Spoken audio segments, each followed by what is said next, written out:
Hello दोस्तों, स्वागत है आप सबों का हमारे यूट्यूब चैनल स्टडी अड्डा विथ एसके में। दोस्तों देखिए, आप सबसे रिक्वेस्ट है कि आप मेरे चैनल को सब्सक्राइब जरूर करें और शेयर भी करें। इससे हमें मोटिवेशन मिलती है और अगला वीडियो बनाने के लिए हमें प्रेरित करता है। दोस्तों, हम बिहार एसएससी के लिए प्रैक्टिस सेट का जो टेस्ट सीरीज चला रहे हैं वो टेस्ट सीरीज नंबर है 5, जो हम प्लेटफॉर्म के टेस्ट सीरीज जो वॉल्यूम 2 से लिए हैं। तो आइए हम स्टार्ट करते हैं। पहला प्रश्न है कि निम्नलिखित में से कौन सा विकल्प भारत के इतिहास के सही कालानुक्रम को दर्शाता है? तो ये कौन सा होगा? तो हो जाएगा आपका सी। कैसे? मौर्य वंश। अब जानते हैं मौर्य वंश के संस्थापक कौन थे? चंद्रगुप्त मौर्य। इसके बाद कौन आया? गुप्त वंश आया था, गुप्त वंश। इसको श्रीगुप्त बोलते हैं, इसके संस्थापक थे श्रीगुप्त। इसके महानतम शासक जैसे कि समुद्रगुप्त, चंद्रगुप्त प्रथम, चंद्रगुप्त द्वितीय। इसके बाद हुआ दिल्ली सल्तनत। दिल्ली सल्तनत की स्थापना जो हुई थी आपको 1206 से मानी जाती है। इसके बाद मुगल वंश। प्रश्न नंबर दो, हाल ही में चर्चा में रहे घूम मठ भारत के किस राज्य में स्थित है? तो घूम मठ किस राज्य में स्थित है? तो यह है पश्चिम बंगाल में ये स्थित है। प्रश्न नंबर तीन बोल रहा है कि किस बैंक को भारत में बैंक ऑफ द ईयर 2023 का खिताब दिया गया? किस बैंक को भारत में बैंक ऑफ द ईयर 2023 का खिताब दिया गया? तो ये किसको दिया गया? तो ये दिया गया आपको फेडरल बैंक को दिया गया। प्रश्न नंबर 4, वर्तमान में छत्तीसगढ़ के राज्यपाल कौन है? तो छत्तीसगढ़ के राज्यपाल कौन है वर्तमान में? तो विश्वभूषण हरिचंदन है। ये जो है शिव प्रताप शुक्ल कहाँ के हैं? शिव प्रताप शुक्ल जो है ये हिमाचल प्रदेश के हैं, एचपी के हैं, हिमाचल प्रदेश के हैं, हिमाचल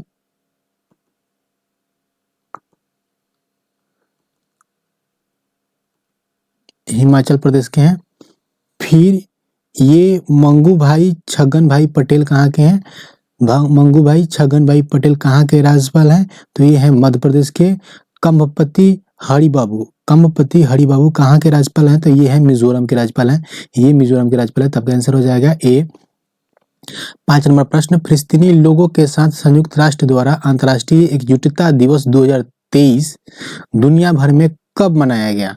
तो आप जानते हैं कि इजराइल और फिलिस्तीन में अभी युद्ध चल रहा है, तो इसी के उपलक्ष्य में बोला गया है कि अंतर्राष्ट्रीय एकजुटता दिवस कब मनाया गया? तो ये मनाया गया आपको 29 नवंबर 2023 को। प्रश्न नंबर 6, 20वीं शताब्दी के पहले दशक के दौरान किस स्थान को भारतीय राष्ट्रवाद का तंत्रिका केंद्र माना जाता था? 20वीं शताब्दी के पहले दशक के दौरान किस स्थान को भारतीय राष्ट्रवाद का तंत्रिका केंद्र माना जाता था? तो ये कौन सा स्थान था? तो ये था बंगाल को माना जाता था। प्रश्न नंबर 7, निम्नलिखित में से कौन सा प्राचीन अधिमहाद्वीप गोंडवाना लैंड का हिस्सा नहीं था? इसमें पूछ रहा है गोंडवाना लैंड का हिस्सा कौन नहीं था? तो इसमें आपका हो जाएगा फ्रांस। गोंडवाना लैंड नहीं, ये अंगारा लैंड।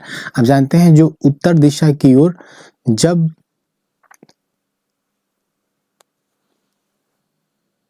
विभाजन हुआ था तो उत्तरी क्षेत्र को अंगारा लैंड और दक्षिणी क्षेत्र को, जो दक्षिणी गोलार्ध के जो क्षेत्र थे उनको गोंडवाना लैंड बोलते हैं। तो ये ऑस्ट्रेलिया, भारत, दक्षिण अफ्रीका तो गोंडवाना लैंड के पार्ट थे, परंतु फ्रांस नहीं। प्रश्न नंबर 8 बोलता है कि नेत्र क्या है? तो नेत्र जो है ये मानव रहित विमान है। नेत्र क्या है? ये मानव रहित विमान है। प्रश्न नंबर 9, संत कबीर सम्मान किस क्षेत्र में दिया जाता है? संत कबीर सम्मान किस क्षेत्र में दिया जाता है? तो ये बुनाई के क्षेत्र में दिया जाता है। और कबीरदास के बारे में कुछ इंपॉर्टेंट, संत कबीर के बारे में कुछ इंपॉर्टेंट तथ्य आप लिख लीजिए, क्योंकि कबीर के जो समाधि स्थल है वो कहाँ है? मगहर में है। कबीरदास का जन्म कहाँ हुआ था? ये हुआ था वाराणसी के लहरतारा में हुआ था। कबीरदास के गुरु का नाम क्या था? ये रामानंद था, जो एक वैष्णव संत थे। प्रश्न नंबर 10, 4 साल के लिए निरंतर सबसे शानदार और उत्कृष्ट प्रदर्शन के लिए राष्ट्रीय खेल पुरस्कार किसको दिया गया? पुरस्कार 4 साल के लिए निरंतर सबसे शानदार और उत्कृष्ट प्रदर्शन के लिए राष्ट्रीय खेल पुरस्कार जो है ये कौन है? ये कौन है? तो ये है खेल रत्न पुरस्कार। खेल रत्न पुरस्कार है, खेल रत्न पुरस्कार है।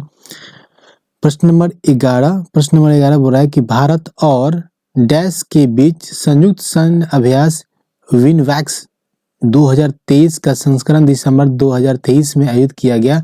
तो विनवैक्स जो है वो किस देश के बीच में ये सैन्य अभ्यास है?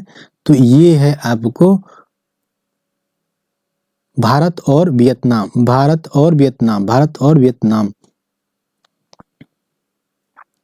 प्रश्न नंबर 12,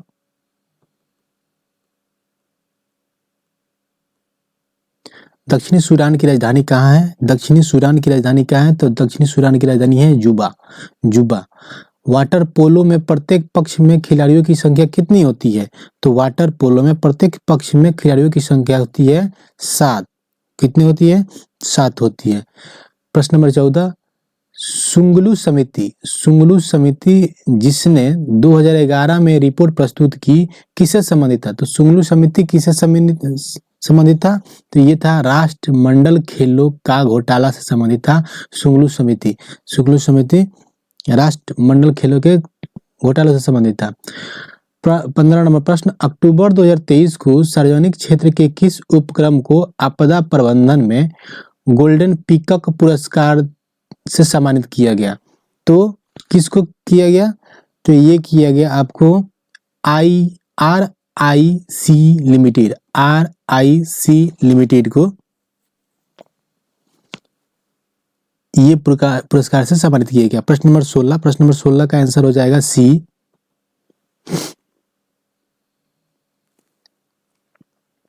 17 का आंसर हो जाएगा बी। 18 का आंसर होगा बी। 19 का आंसर होगा बी।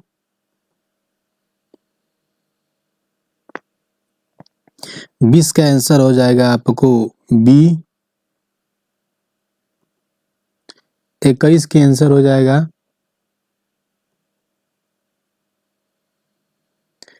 21 का आंसर होगा बी। 22 का आंसर हो जाएगा आपको बी।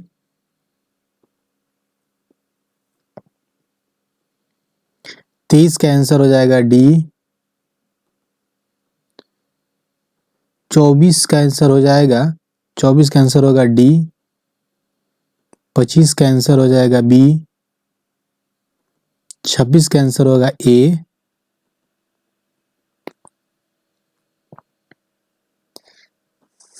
27 का आंसर हो जाएगा आपको ए। 28 का आंसर हो जाएगा बी।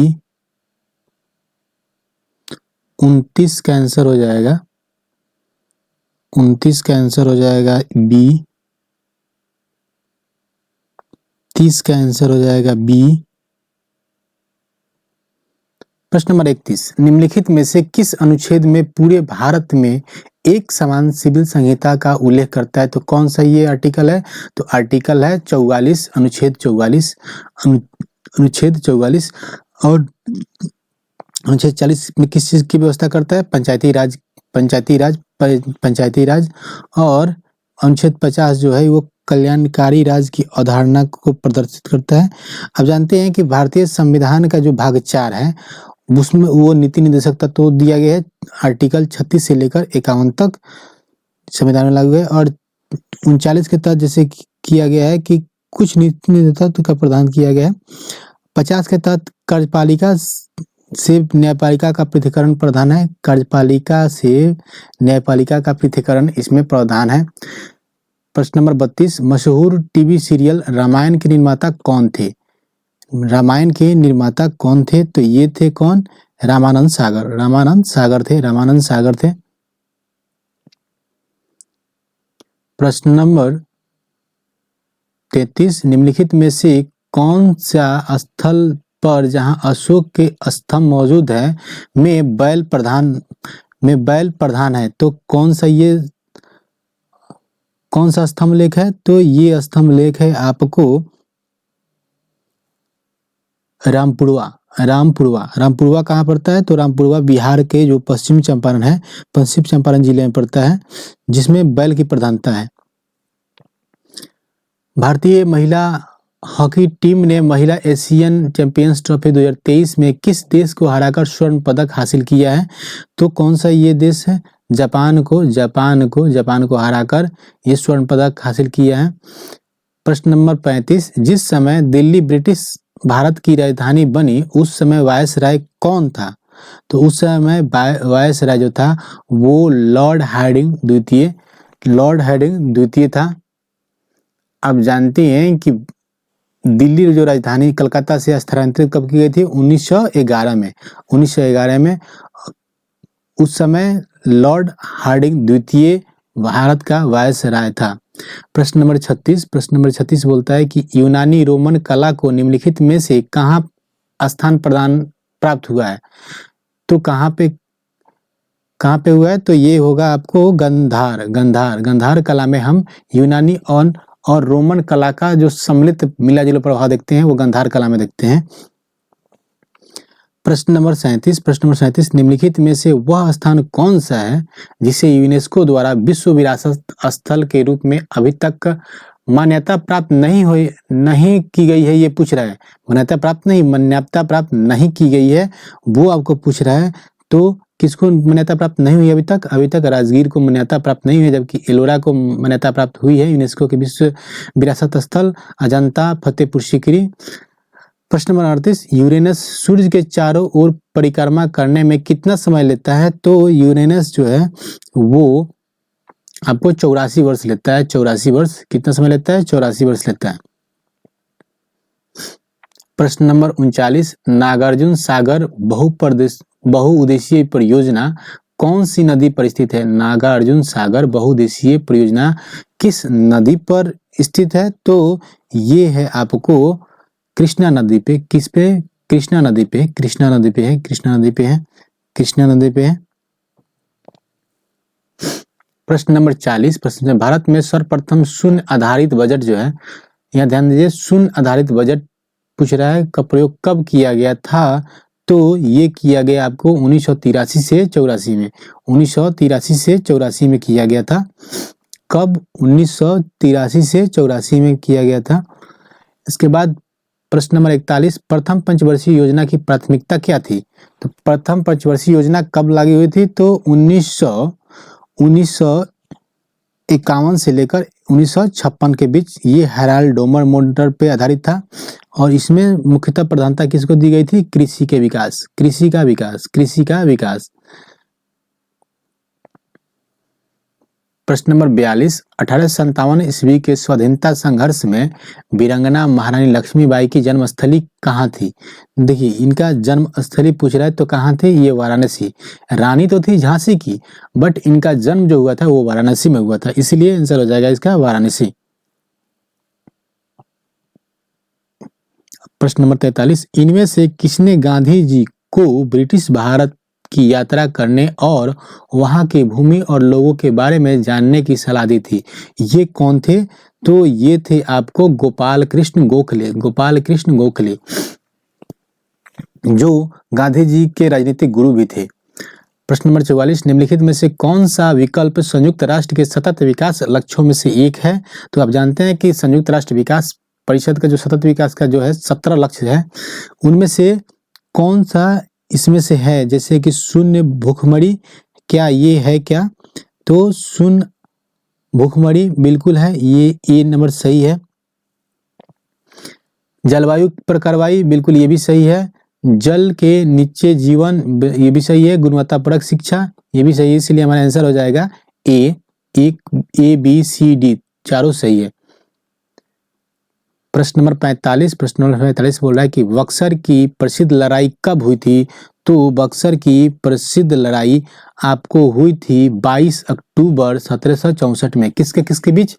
एक तरफ थे मीर कासिम, फिर शाह आलम सेकंड मुगल बादशाह, फिर शुजाउद्दौला जो अवध का नवाब, और दूसरी तरफ थे अंग्रेज, जो बक्सर की लड़ाई हुई थी 12 अक्टूबर 1764 को, जिसमें अंग्रेजों की सेना ये विजयी हुई है और ये पराजय हुए। प्रश्न नंबर 46 का ऑप्शन आंसर हो जाएगा ए। प्रश्न नंबर 47 का आंसर हो जाएगा आपको सी। 48 का आंसर हो जाएगा डी। 49 का आंसर हो जाएगा सी।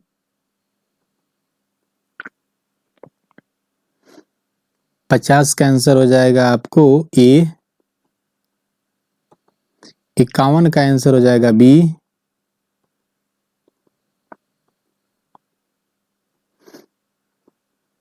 52 का आंसर हो जाएगा सी। 53 का आंसर हो जाएगा डी। 54 का आंसर हो जाएगा आपको ए।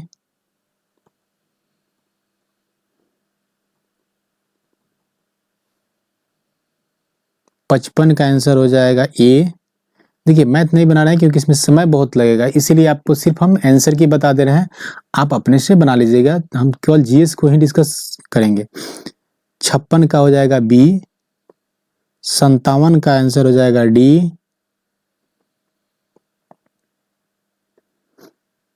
58 का आंसर हो जाएगा आपको 58 का आंसर हो जाएगा ए।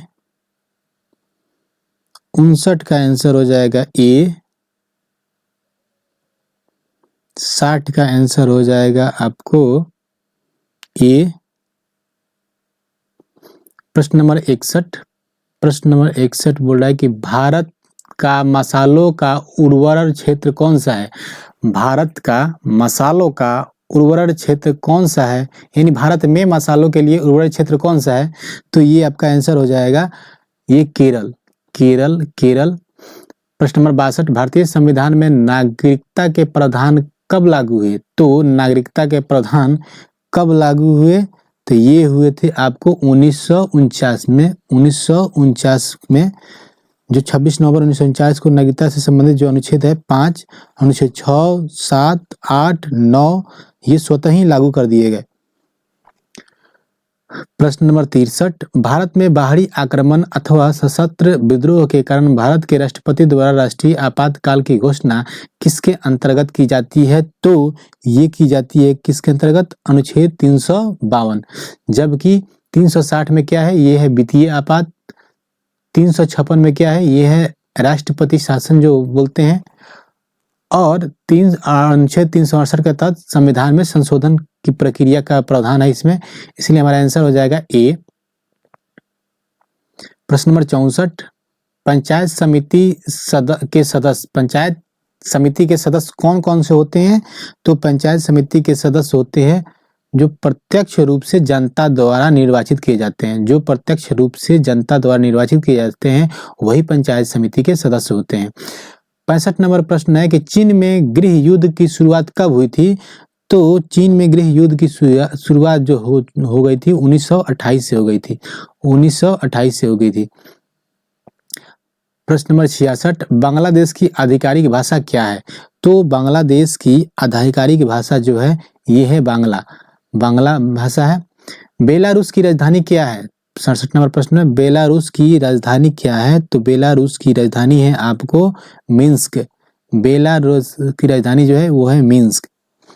प्रश्न नंबर 68 ये बोल रहा है कि प्राचीन ब्राह्मणी लिपि को पढ़ने वाला प्रथम व्यक्ति कौन था? तो ये थे जेम्स प्रिंसेप जो था, इसने ही अशोक के शिलालेख को सबसे पहले सफलता पाई थी 1837 ईस्वी में। 69 प्रश्न, ग्राम पंचायत के आय का स्रोत निम्न में से कौन है? पूछ रहा है कि आय का स्रोत कौन किससे आय होता है? पंचायती राज, पंचायत, ग्राम पंचायत को। तो किससे होता है? तो ये होता है आपको मेला एवं बाजार कर से, मेला एवं बाजार कर से होता है।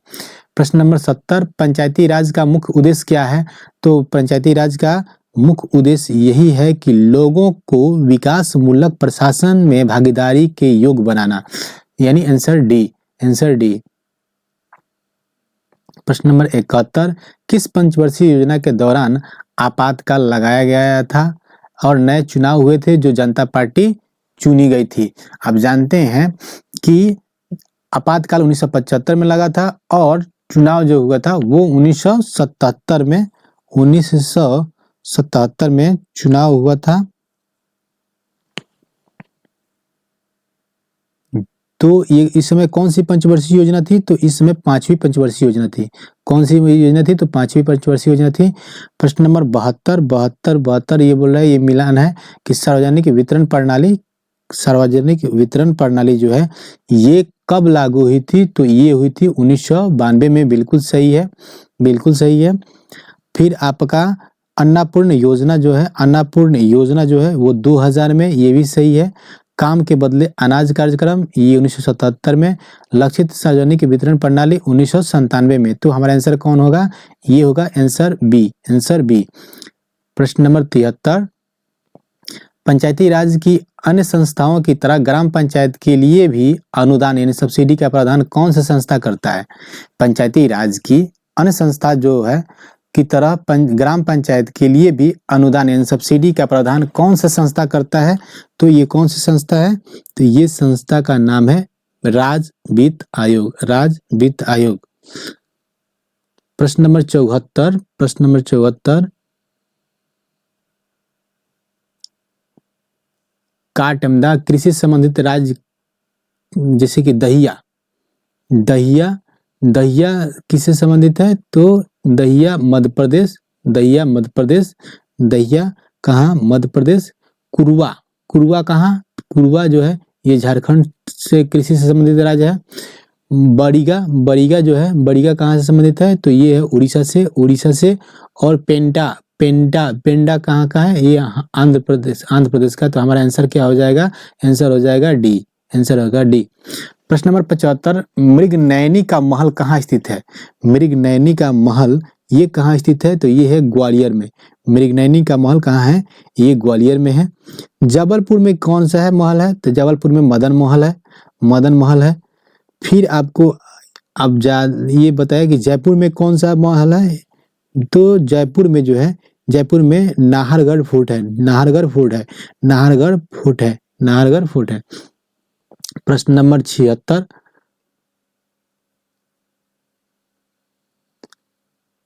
प्रश्न नंबर 76 का आंसर आपका हो जाएगा बी। 77 का आंसर हो जाएगा सी। 78 का आंसर हो जाएगा आपको सी। 79 का आंसर हो जाएगा बी, 79 का आंसर हो जाएगा बी। 80 का आंसर हो जाएगा आपको डी। 81 का आंसर हो जाएगा ए। 82 का आंसर हो जाएगा आपको डी। 83 का आंसर हो जाएगा ए।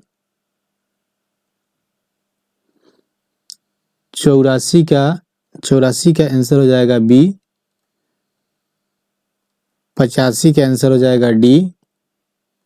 देखिए आप वीडियो को पॉज करके अपने से क्वेश्चन बनाइए और आंसर अपना मिला लीजिए। प्रश्न नंबर 86, 86 का आंसर हो जाएगा बी।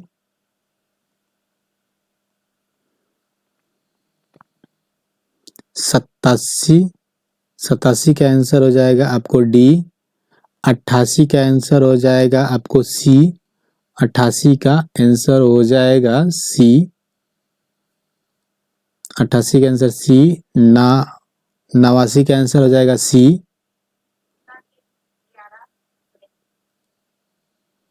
90 का आंसर हो जाएगा ए।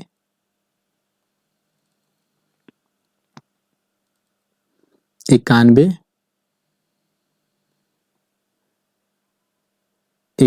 का आंसर हो जाएगा, प्रश्न है कि प्रधानमंत्री उज्ज्वला योजना का शुभारंभ कब हुआ था? तो देखिए, प्रधानमंत्री उज्ज्वला योजना की शुरुआत जो हुआ है वो 1 मई 2016 को हुई थी। तो 1 मई 2016 को हुई थी। इसका क्या उद्देश्य क्या था कि पीएमएल उज्ज्वला योजना का उद्देश्य था कि बीपीएल परिवारों को मुफ्त एलपीजी कनेक्शन देना, और इसी योजना के अंतर्गत सरकार द्वारा बीपीएल परिवारों को प्रति कनेक्शन 16 रुपए की वित्तीय सहायता प्रदान की जाती है।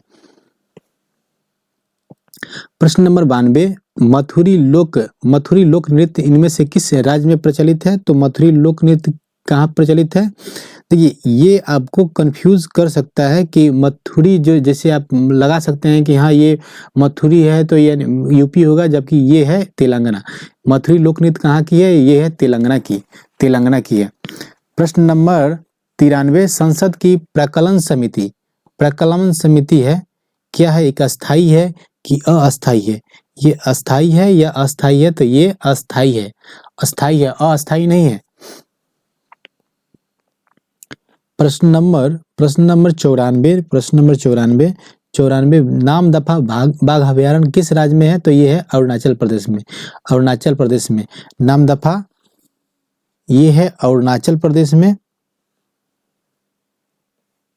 प्रश्न नंबर 95, दक्षिण भारत की सर्वोच्च चोटी कौन है? तो दक्षिण भारत की सर्वोच्च चोटी जो है वो है अनाईमुंडी। ये अन्नामलाई पर्वत श्रेणी में है अनाईमुंडी, जिसकी ऊंचाई जो है 2695 मीटर है, जो दक्षिण भारत की सबसे ऊंची चोटी है। अगर बात करें कि पूर्वी घाट की सर्वोच्च चोटी कौन है, तो इसका नाम आप लिख सकते हैं जिंदगरा। ये पूर्वी घाट की सबसे ऊंची चोटी है। प्रश्न नंबर 96, पूर्वी गोदावरी क्षेत्र में कोया विद्रोह किस वर्ष हुआ था? एक विद्रोह हुआ था जिसका नाम था कोया विद्रोह। कहाँ हुआ था? तो पूर्वी गोदावरी क्षेत्र में।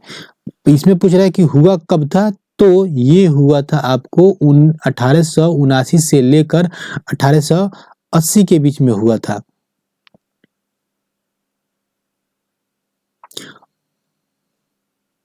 और इसके से प्रभावित कौन से क्षेत्र हुए थे? तो उड़ीसा के मलकागिरी जिले के कुछ क्षेत्र प्रभावित हुए थे। प्रश्न नंबर 97, भारत में इनमें से किस आनुवंशिक रूप से संशोधित यानी जीएम फसल को कानूनी खेती करने की अनुमति दी गई है? तो किसको दी गई है? तो ये दी गई है बीटी कपास को दी गई है। प्रश्न नंबर 98, केल्विन पैमाने पर पानी का हिमांक क्या है? केल्विन पैमाने पर पानी का हिमांक क्या है? तो ये क्या होता है? तो 273.15 केल्विन, 273.15 केल्विन इसका आंसर हो जाएगा। प्रश्न नंबर 99 पूछ रहा है कि निम्न में से कौन मैग्नेटिक डिस्क नहीं है?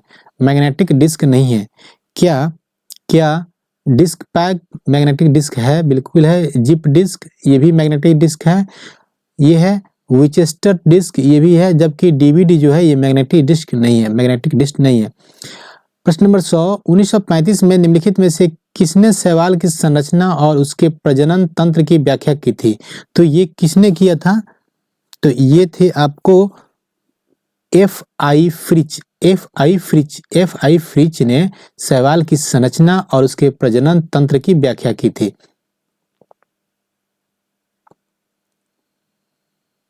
प्रश्न नंबर 101 बोल रहा है कि संगलन की गुप्त ऊष्मा है क्या है? तो ये है ठोस द्रव अवस्था परिवर्तन करने के लिए गुप्त ऊष्मा। 102, मेगालोब्लास्टिक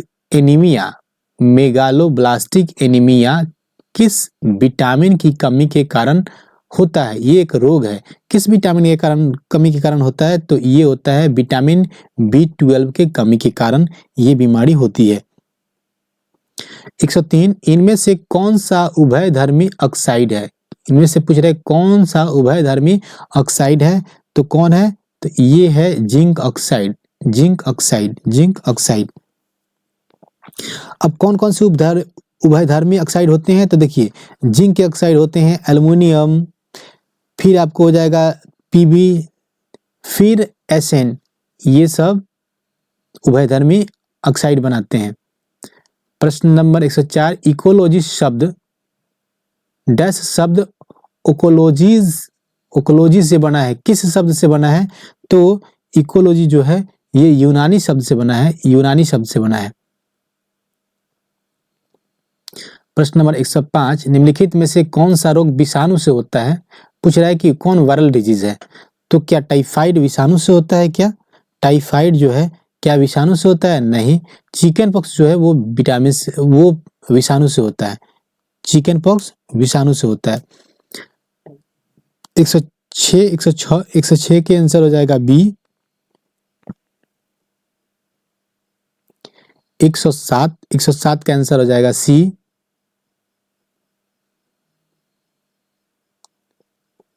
108 का आंसर हो जाएगा आपको सी।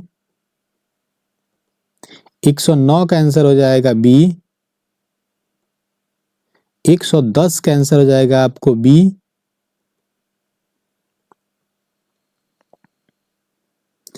111 का आंसर हो जाएगा आपको डी।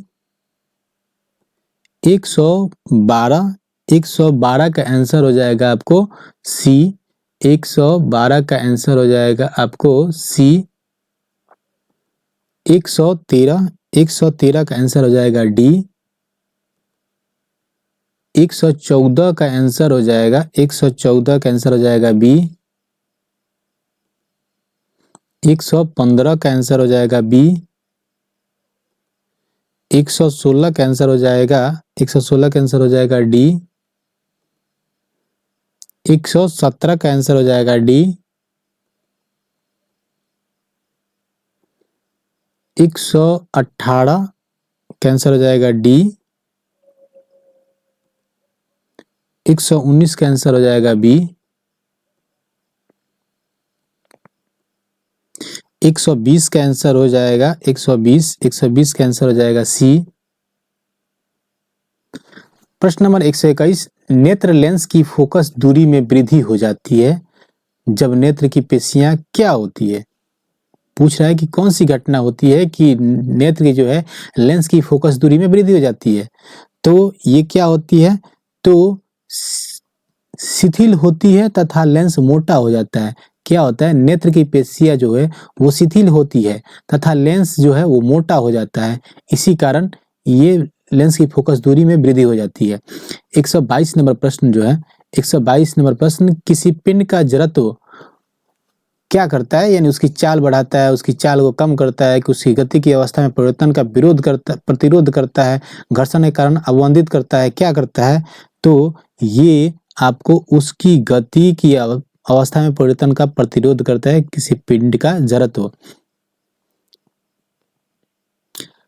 प्रश्न नंबर 123, निम्नलिखित में से कौन सा जो है पादप रोग खनिज की कमी के कारण होता है? कौन सा पादप रोग जो है खनिज की कमी के कारण होता है? तो इसमें आपका हो जाएगा ये चुकंदर का जो केंद्रीय विगलन जो है हार्ट रोट जो एक रोग है वो चुकंदर का ये खनिज की कमी के कारण होता है। प्रश्न नंबर 124, विद्युत के माध्यम से किसी अन्य पदार्थ के ऊपर किसी भी अन्य वांछित धातु की परत चढ़ाने की प्रक्रिया को डैश कहा जाता है। फिर से बोल रहे हैं कि विद्युत के माध्यम से किसी अन्य पदार्थ के ऊपर किसी भी अन्य वांछित धातु की परत चढ़ाने की प्रक्रिया को क्या कहा जाता है? तो इस प्रक्रिया को इलेक्ट्रोप्लेटिंग कहते हैं। इस प्रक्रिया को क्या कहते हैं? इलेक्ट्रोप्लेटिंग कहते हैं। 125 नंबर प्रश्न है कि बल्बों में प्रयुक्त टंगस्टन फिलामेंट का गलनांक जो है वो कितना होता है? तो वो कितना होता है? तो वो होता है 3422 डिग्री सेल्सियस। 3422 degree Celsius. जबकि जलते हुए बल्ब के अंदर का जो तापमान होता है वो होता है 1500 डिग्री सेल्सियस से लेकर 2500 डिग्री सेल्सियस तक होता है। और बल्ब के अंदर जो है वो निष्क्रिय गैस आर्गन या नाइट्रोजन भरी जाती है, ये आप सभी जानते हैं। प्रश्न नंबर 126 जो है कि दो प्रकोष्ठ वाला हृदय किसमें पाया जाता है? तो दो प्रकोष्ठ वाला हृदय जो है वो मछली में पाया जाता है। वो किसमें पाया जाता है? मछली में पाया जाता है। जबकि मगरमच्छ जो है वो सरीसृप से संबंधित है, इसीलिए इसमें 3 प्रकोष्ठ वाला हृदय पाया जाता है। मगरमच्छ में 3 पाया जाता है, मगरमच्छ में ये 3 इसका हृदय प्रकोष्ठ पाया जाता है। प्रश्न नंबर 137, प्रश्न नंबर 137,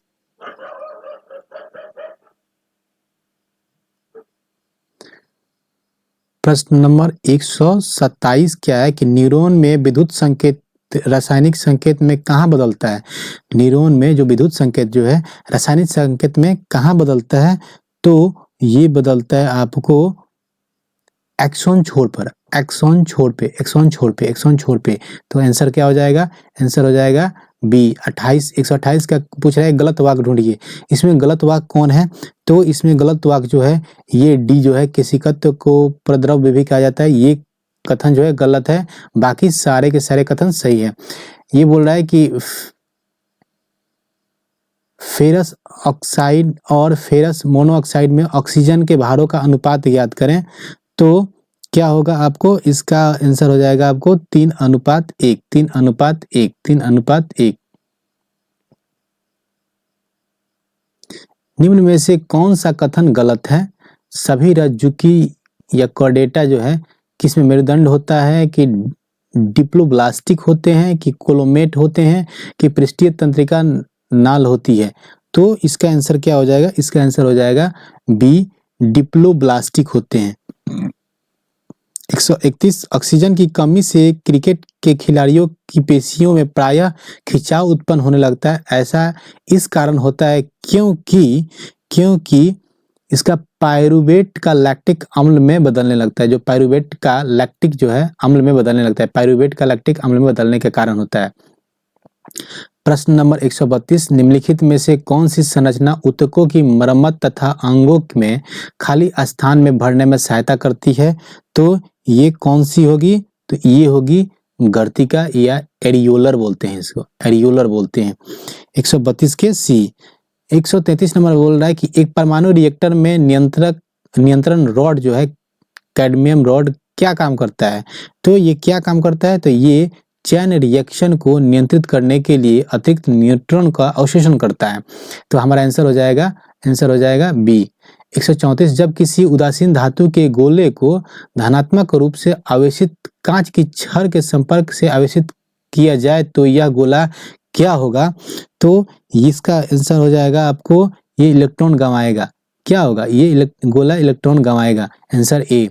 135, प्लेट हेलमिंथेस में पाई जाने वाली एक विशेष उत्सर्जी कोशिका कौन सी है जो किडनी की तरह काम करती है तथा निस्यंदन के माध्यम से अपशिष्ट पदार्थ को हटाती है? तो ये आपका कौन सा हो जाएगा? ये आपको हो जाएगा फ्लेम कोशिका, फ्लेम कोशिका। Answer C. 136 का आंसर हो जाएगा, 136 का आंसर हो जाएगा बी। 137 का आंसर हो जाएगा डी। 137 का आंसर हो जाएगा आपको डी। 138 का आंसर हो जाएगा बी। 138 का आंसर हो जाएगा आपको 138 का बी। 139 का आंसर हो जाएगा बी। 140 का 140 का आंसर हो जाएगा सी। दोस्तों देखिए, आप YouTube मेरे चैनल को सब्सक्राइब जरूर करें और शेयर भी करते रहें। 141 का आंसर हो जाएगा डी।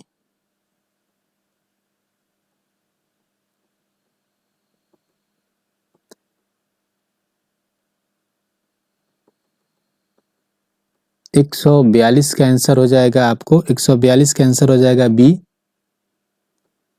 143 का आंसर हो जाएगा ए। 144 का आंसर हो जाएगा 144 का आंसर हो जाएगा डी। 145 का आंसर हो जाएगा डी।